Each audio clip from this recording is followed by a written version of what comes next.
Salve galera, como é que vocês estão? Espero que vocês estejam bem. Sejam muito bem-vindos a mais um vídeo do canal João Augusto Cor na Voz. Hoje nós vamos falar de Sakazuki Akainu, conhecido também como Cão Vermelho. A primeira vez que a gente viu o Sakazuki mesmo, os poderes dele e tudo mais, foi na guerra de Marineford. E lá a gente viu os poderes da Mago no Mi, fruta do magma, e o qual poderoso o Sakazuki, que na época era um almirante, era realmente, porque ele foi um dos encarregados de proteger o cadafalso, onde Ace, Portigas de Ace, estava para ser executado, junto com Borsalino Kizaru e Tanot Aokiji. Inclusive, a gente já fez um vídeo do Kizaru aqui, a gente vai deixar no card, tá bom? E bora um pouquinho mais para a história. Guerra dos Melhores, enquanto ele protegia o cadafalso, a gente viu não só o poder de todos os almirantes, mas também vimos o poder do próprio Kizaru, que tinha, aliás, Kizaru não, Akainu, que tinha a mais poderosa fruta, a mais ofensiva fruta de todo o One Piece, que é a Mago no Mi, fruta do magma, que é uma paramércia que permite a ele criar e controlar o magma ao seu bel prazer. Ele também tem haki de armamento e haki de observação avançados, e provavelmente também detém o haki do rei. Isso é provavelmente, nunca foi confirmado, mas hipoteticamente ele detém esse haki, porque senão ele não teria tancado personagens como o próprio Barba Branca. Mas a gente vai falar um pouquinho das filosofias dele. E por que ele é um personagem tão escroto? Porque sim, esse cara é de longe um dos piores personagens de One Piece, e eu vou te provar isso. A primeira ação que mostra um pouco da personalidade dele é que quando ele ataca o Barba Branca diretamente, o Barba Branca simplesmente tanca o ataque, fincando a Murakumo Giri e assoprando como se fosse uma vela de aniversário. Ele entende que ele está num patamar ali muito alto, que o Barba Branca é muito poderoso e que os capitães principais do Barba Branca iam proteger ele a todo custo. Então ele entende que atacar diretamente o Barba Branca não era uma boa ideia. Então a primeira ação dele na guerra mostra o quanto ele é insuportável, porque ele vai até o Squad, um dos subcapitães, e diz ao Squad que o Barba Branca ia proteger os capitães principais, os 12 capitães de frota, da tripulação principal, ia entregar todos os outros. E ele convence o Squad disso, que o Barba Branca teria feito um acordo com a Marinha para entregar todas as frotas aliadas. E ao convencer o Squad, é o Squad quem dá o primeiro golpe no próprio Barba Branca, ferindo o Barba Branca. E ainda assim o Barba Branca o perdoa. E quando ele é questionado de quem o contou tamanha mentira, ele diz que foi o Akainu. Então a primeira ação do Akainu é ludibriar um membro da frota do Barba Branca para que ele tomasse um ataque surpresa. Porque o Akainu entende que naquele momento o Barba Branca e os capitães principais, né, da divisão ali, os 12 capitães de divisão, eram muito poderosos. E que o próprio Akainu não daria conta de tancá-los. Então a ideia dele é: vamos fazer com que ele tome um ataque surpresa, vamos fazer com que alguém traia ele. E ele manipula o Squad para que ele traia o Barba Branca e dê o primeiro golpe. Então o primeiro golpe que o Barba Branca sofre na guerra é uma manipulação do Akainu, que o Akainu manipula o Squad. Isso mostra que o Akainu não tem nenhum senso ético, né? Porque ele poderia, como marinheiro, enfrentar a Barba Branca, sim, de peito aberto. Ele tinha esse direito. Mas manipular um aliado do Barba Branca para que esse aliado o ferisse, mostra que ele é muito traiçoeiro e nem um pouco ético, né? Durante a fuga de Portigas de Ace, tendo sido Ace libertado do cadafalso, com a ajuda de Luffy e alguns outros, ele descobre que Luffy é filho do Monk de Drago, o maior revolucionário. Então ele decide que vai acabar com o Luffy ali mesmo. E naquele momento, durante a Guerra dos Melhores, o Luffy era muito fraco. Ele não tinha competência para enfrentar ninguém ali. Ele estava sendo protegido o tempo todo. Era o Jinbe, era os Piratas da Barba Branca, sempre tinha alguém protegendo o Luffy, porque o Luffy não tinha competência para peitar ninguém ali. Então, quando o Akainu ataca o Luffy na intenção de matá-lo ali mesmo, o Ace usa Mera no Mi e tenta tancar o ataque. Só que, infelizmente para ele, fogo não é mais forte que lava. E assim, ele mata o Ace covardemente, tentando atacar o Luffy, eliminando Portigas e Ace na frente do seu meio-irmão, que é o Luffy, causando um grande trauma emocional e aproveitando esse abalo para tentar desferir outros ataques no Luffy que só não acertam, porque o Jinbe também tanca alguns ataques, né? Então, assim, ele foi desleal, além de ser extremamente de mau gosto. Você matou um irmão do cara na frente dele. Eu não vou tirar o mérito de força do Akainu. O Akainu é realmente um personagem muito forte. Tem a Mago no Mi, que é uma fruta muito poderosa. Mas ele também fez uma coisa que me deixou questionável. Ele só atacou o Barba Branca e só peitou o Barba Branca durante a guerra depois que o Barba Branca já estava bastante ferido e já tinha enfrentado vários outros piratas, já estava cansado, e o próprio Barba Branca foi quem pulou por cima dele. Quando ele matou o Ace, o Barba Branca se dispôs a ir atrás do Akainu. O Akainu, em momento nenhum, se dispôs a ir atrás do Barba Branca. Em momento nenhum. O próprio Akainu falou assim, não, eu vou atrás do Barba Branca. Ao contrário, quem fez isso foi o Kizaru, mas ele foi impedido pelo Marco de Fênix. E o Kizaru foi o único que disposto a atacar o Barba Branca? Não. O Aokiji também estava disposto. O Aokiji foi ao hotel Barba Branca e tentou atacar ele diretamente. Só que o Akainu em momento nenhum fez isso. O Akainu só atacou o Barba Branca de frente depois que o Barba Branca já estava ferido.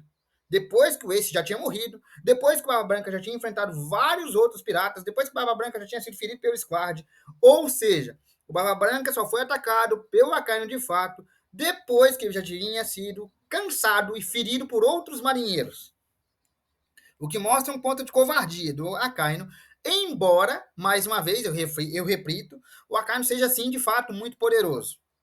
Em determinado ponto da Guerra dos Melhores, o Kobe, que era um marinheiro de baixo escalão na época, vendo tantos os piratas e tantos marinheiros mortos, ele começou a fazer um discurso emocionado e muito eloquente de que a guerra não era mais necessária, que estava tendo baixas de muitos lados, que vidas estavam sendo perdidas. O Akainu apareceu para ele e disse que se ele não estivesse disposto a lutar e morrer, ele deveria morrer ali mesmo. O Akainu armou um daqueles golpes de magma e ia matar o Kobe se o próprio Shanks não tivesse parado o golpe, né, tancado o golpe do Akainu. Ele teria matado o Kobe ali, naquele momento.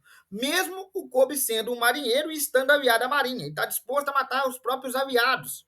O que prova que ele não tem nenhum senso de moral ou de ética.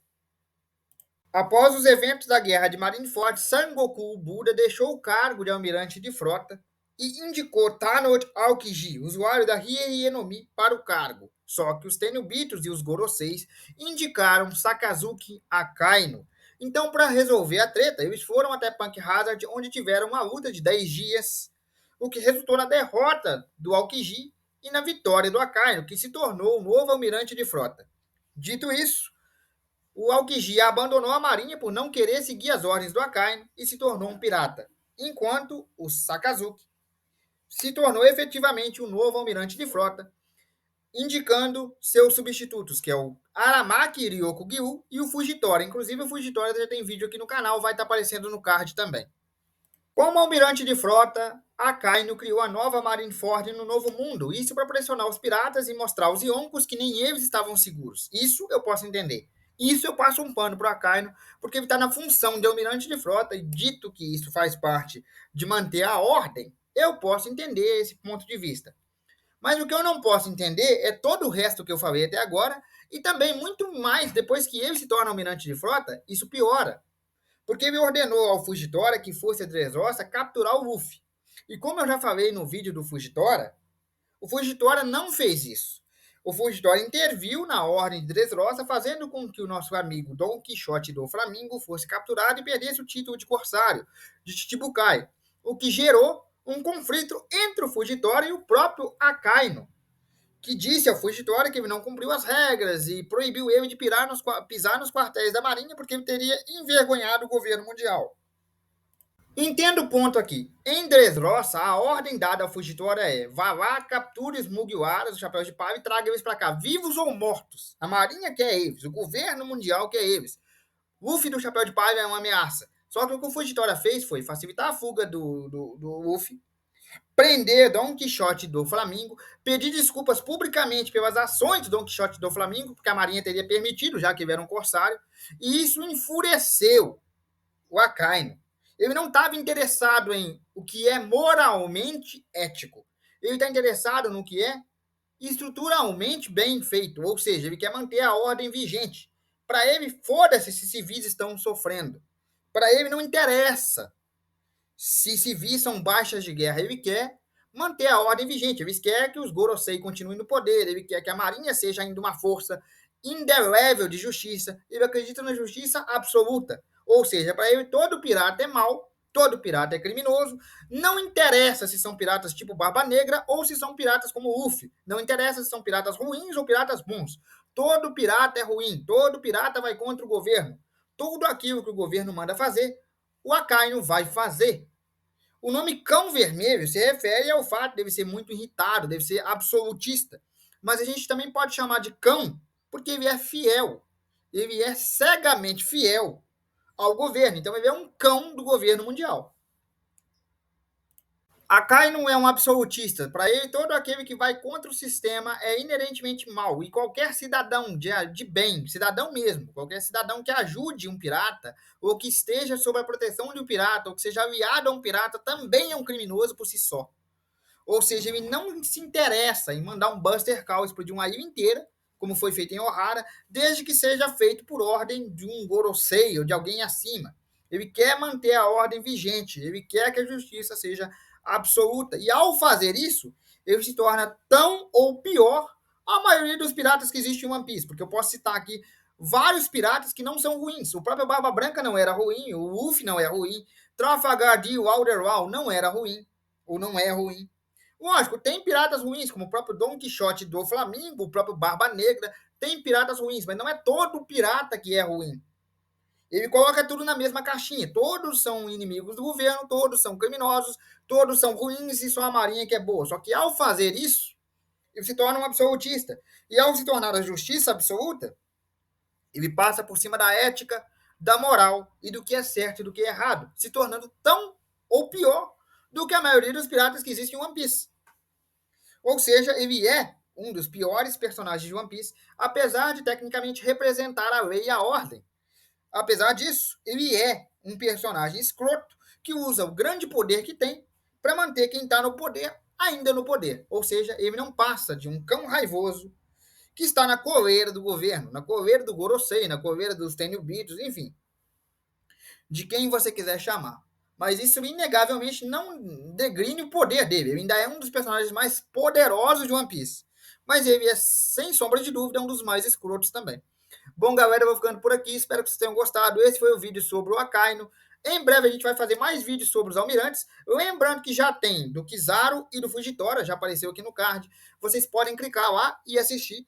A gente ainda vai fazer do Aramaki Ryokugyu e do nosso querido Aokiji. Depois a gente vai partir para alguns personagens que também estão na marinha, mas que são relevantes, como o Kobe e o próprio Garp, tá?